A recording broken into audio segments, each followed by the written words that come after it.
আচ্ছা, আমরা যে কথা বলবো অসমোসিস বা অভিস্রবণকে নিয়ে। অসমোসিস বা অভিস্রবণ বলতে কি বোঝায়? দেখো, আমরা এখানে একটা লাইন লিখে রেখেছি। আমরা বলছি osmosis is the diffusion of water across a semi permeable membrane. কথাটার মানে কি? অসমোসিস এক ধরনের ডিফিউশন বা ব্যাপন। ডিফিউশন বা ব্যাপন বলতে আমি কি বুঝাই?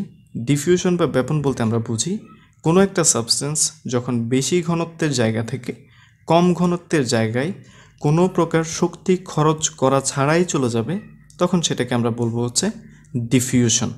এখন অসমোসিস মানে হচ্ছে ওয়াটার এর ডিফিউশন। ওয়াটারের ডিফিউশন মানে কি? ওয়াটার এর ঘনত্ব যেখানে বেশি থাকবে সেখান থেকে ওয়াটার কম ঘনত্বের জায়গায় যাবে, বা একদম সিম্পল করে বললে ওয়াটার যেখানে বেশি থাকবে সেখান থেকে ওয়াটার যেখানে কম সেখানে যাবে, তাই তো? আমরা যদি এই জিনিসটাকেই একটু সংক্ষেপে বোঝার চেষ্টা করি, তাহলে আমরা এই কোষের একটা উদাহরণ নিতে পারি। আমরা জানি যে আমাদের কোষের বাইরে সোডিয়াম এর পরিমাণটা অনেক অনেক বেশি থাকে কোষের ভেতরের তুলনায়। তাহলে আমাদের সোডিয়াম যদি তার বেশি ঘনত্বের জায়গা থেকে, মানে কোষের বাইরে থেকে তার কম ঘনত্বের জায়গায়, মানে কোষের ভেতরে যেতে চায়, তাহলে তার জন্য এখানে কিছু পরিমাণ প্রোটিন থাকবে এবং সোডিয়াম খুব সহজে এই প্রোটিনগুলোকে ভেদ করে কোষের ভেতরে চলে যেতে পারবে। এখন দেখো, আমরা এও জানি যে আমাদের কোষের ভেতরে পটাশিয়ামের পরিমাণটা অনেক অনেক বেশি থাকে কোষের বাইরের তুলনায়। এখন পটাশিয়াম যদি তার বেশি ঘনত্বের জায়গা থেকে, মানে কোষের ভেতর থেকে কোষের বাইরে চলে যেতে চায়, তাহলে তার জন্য এখানে কিছু প্রোটিন থাকবে এবং এই প্রোটিনগুলোকে ব্যবহার করে, এই চ্যানেলগুলোকে ব্যবহার করে পটাশিয়াম খুব সহজেই বাইরে চলে যেতে পারবে। এটাই হচ্ছে আমাদের নর্মাল ডিফিউশন। অসমোসিসের বেলায় আমরা বলছি হচ্ছে ডিফিউশনটা হবে কার? ওয়াটারের। ওয়াটারের ডিফিউশন মানে কি? ধরো কোনো কারণে আমাদের কোষের বাইরে ওয়াটার এর পরিমাণটা অনেক অনেক বেশি। ওয়াটার যদি তার বেশি ঘনত্বের জায়গা থেকে, মানে আমাদের এই উদাহরণে কোষের বাইরে থেকে কোষের ভেতরে যেতে চায়, তাহলে সে খুব সহজেই কোনো এনার্জি খরচ করা ছাড়াই আমাদের এই সেল মেমব্রেনের ভেতর দিয়ে সে কিন্তু চলে যেতে পারবে এবং তার জন্য কোনো পাম্পেরও প্রয়োজন হবে না। যদিও আমরা পরবর্তীতে দেখব যে ওয়াটারের জন্য কিছু চ্যানেল পাওয়া যায় যেগুলোকে অ্যাকুয়াপোরিন বলা হয়। এখন দেখো, ওয়াটার যে তার বেশি ঘনত্বের জায়গা থেকে কম ঘনত্বের জায়গায় চলে গেল, এই যাওয়াটাকেই আমরা বলছি হচ্ছে অসমোসিস। অথবা আমি যদি বলি যে আমার সেলের ভেতরে ওয়াটারের কনসেন্ট্রেশন এখন অনেক অনেক বেশি যে কোনো কারণে, তো আমাদের ওয়াটার যদি তার বেশি ঘনত্বের জায়গা, মানে এই উদাহরণে আমাদের কোষের ভেতর থেকে কোষের বাইরে যেতে চায়, তাহলে সে খুব সহজেই চলে যেতে পারবে কোনো প্রোটিন ব্যবহার করা ছাড়া, অথবা ব্যবহার করে বাইরে চলে যেতে পারবে। এটাকেই বলা হচ্ছে ওয়াটারের ডিফিউশন। আর ওয়াটারের ডিফিউশন যখন একটা সেমি পারমিয়েবল মেমব্রেন দিয়ে হবে, তখনই আমরা সেটাকে বলবো হচ্ছে অসমোসিস। এই কনসেপ্টটাকে আমরা চাইলে আরেকটু ঝালাই করতে পারি আমাদের এই উদাহরণগুলোর দ্বারা। আমরা এখানে কি দেখতে পাচ্ছি?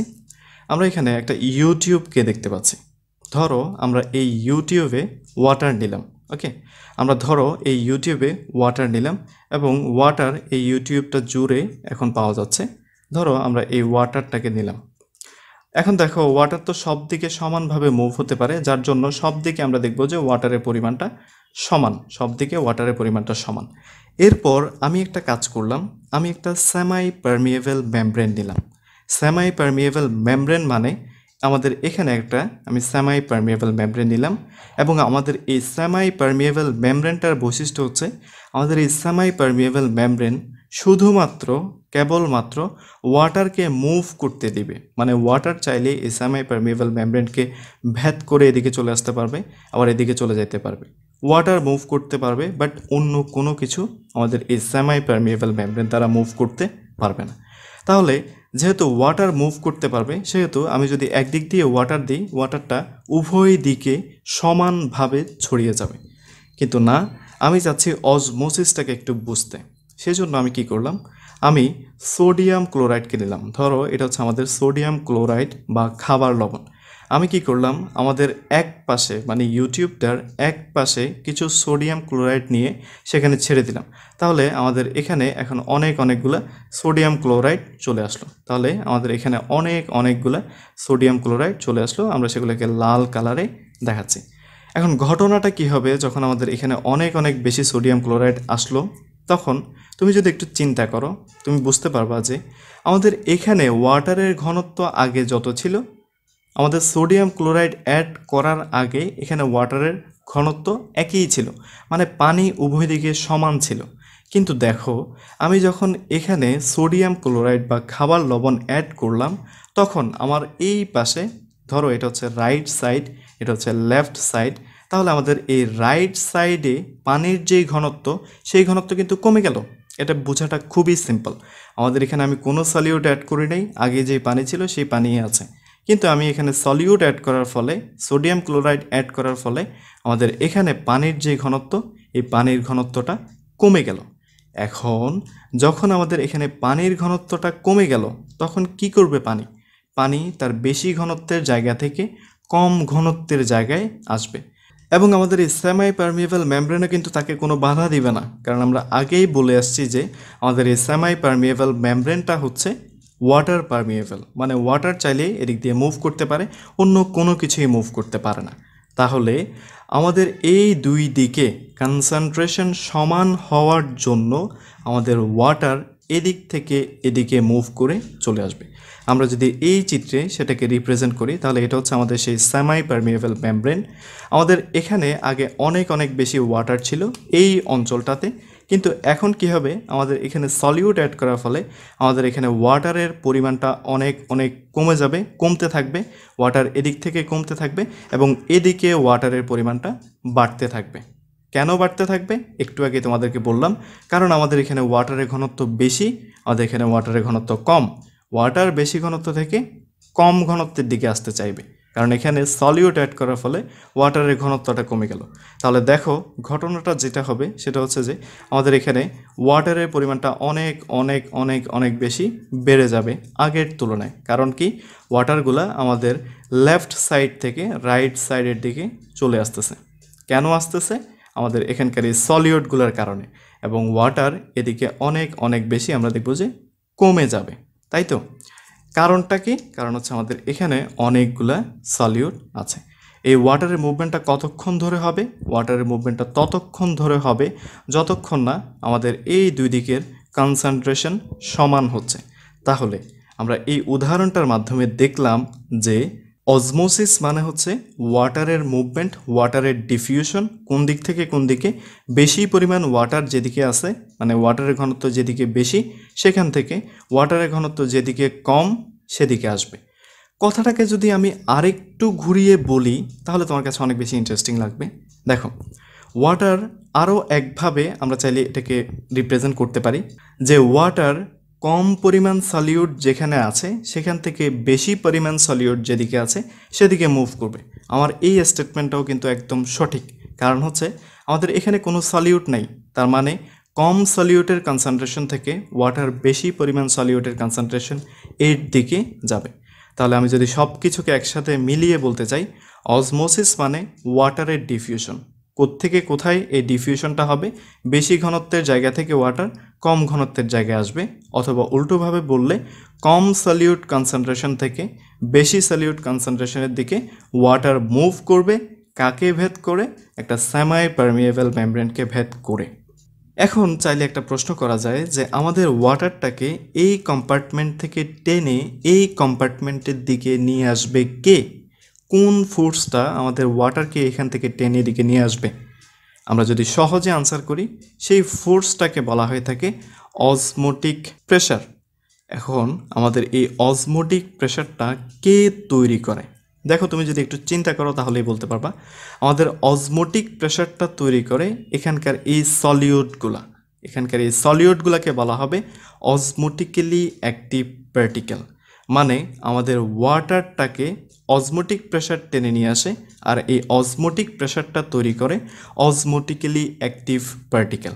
অসমোটিক্যালি অ্যাক্টিভ পার্টিকেল বলতে কি বোঝায়?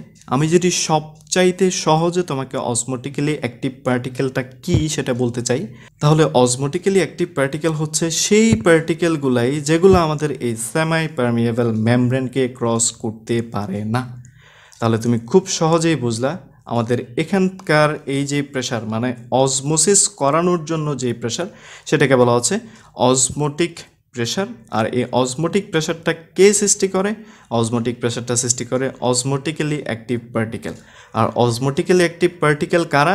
যারা আমাদের এই সেমি পারমিয়েবল মেমব্রেনকে ক্রস করতে পারে না, তারাই হচ্ছে আমাদের অসমোটিক্যালি অ্যাক্টিভ পার্টিকেল। যেমন আমরা এখানে উদাহরণ হিসেবে বলতে পারি গ্লুকোজ, অথবা আমরা বলতে পারি আমাদের সোডিয়াম ক্লোরাইড। এগুলো হচ্ছে আমাদের অসমোটিক্যালি অ্যাক্টিভ পার্টিকেল।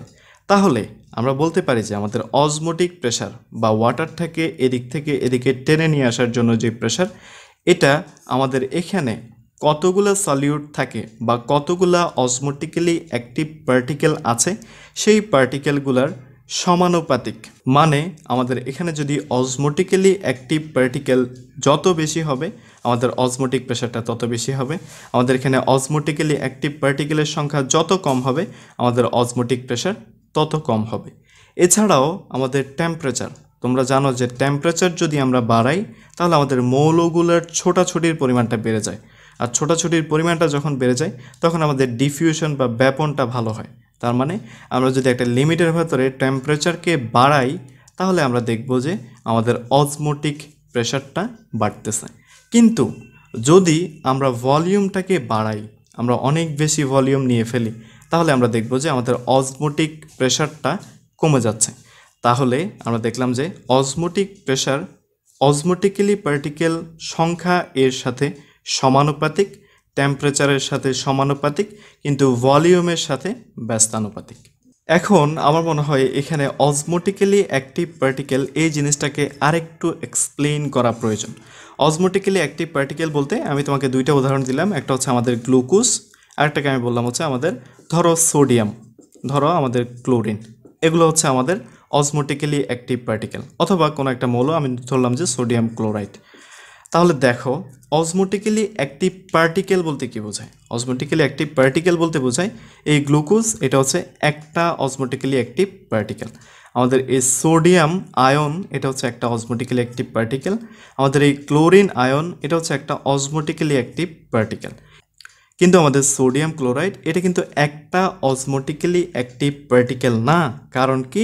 কারণ এটাকে আয়োনাইজড করা যায়। আমরা যদি এটাকে একটু ভাঙি তাহলে দেখব যে আমরা সোডিয়াম পাচ্ছি, সোডিয়াম আয়ন পাচ্ছি এবং ক্লোরাইড পাচ্ছি। তার মানে আমি যদি সোডিয়াম ক্লোরাইডকে আয়োনাইজড করি তাহলে সোডিয়ামকে পাচ্ছি, ক্লোরিনকে পাচ্ছি। তাহলে আমি বলবো যে আমাদের এই সোডিয়াম ক্লোরাইড মানে আসলে দুইটা অসমোটিক্যালি অ্যাক্টিভ পার্টিকেল। তাহলে অসমোটিক্যালি অ্যাক্টিভ পার্টিকেলের ধারণাটা এমন যে এটা সাইজের উপর ডিপেন্ড করবে না। আমাদের গ্লুকোজ অনেক বড় মলিকিউল এই সোডিয়াম ক্লোরাইডের তুলনায়, কিন্তু গ্লুকোজ একটা অসমোটিক্যালি অ্যাক্টিভ পার্টিকেল।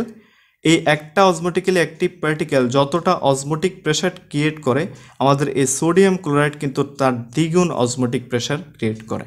তাহলে আমরা একটা কথা খুব ভালোভাবে মনে রাখবো, আমাদের অসমোটিক্যালি অ্যাক্টিভ পার্টিকেল অসমোটিক প্রেশার তৈরি করবে, কিন্তু অসমোটিক্যালি অ্যাক্টিভ পার্টিকেলটা কত বড় বা কত ছোট তার উপরে আমাদের অসমোটিক প্রেশার ডিপেন্ড করবে না, ডিপেন্ড করবে তার সংখ্যাটার উপরে। গ্লুকোজ একটা অসমোটিক্যালি অ্যাক্টিভ পার্টিকেল, এই গ্লুকোজ এর তুলনায় দ্বিগুণ অসমোটিক্যালি অ্যাক্টিভ পার্টিকেল হচ্ছে আমাদের এই সোডিয়াম ক্লোরাইড, কারণ সে দুইটা অসমোটিক্যালি অ্যাক্টিভ পার্টিকেল তৈরি করে।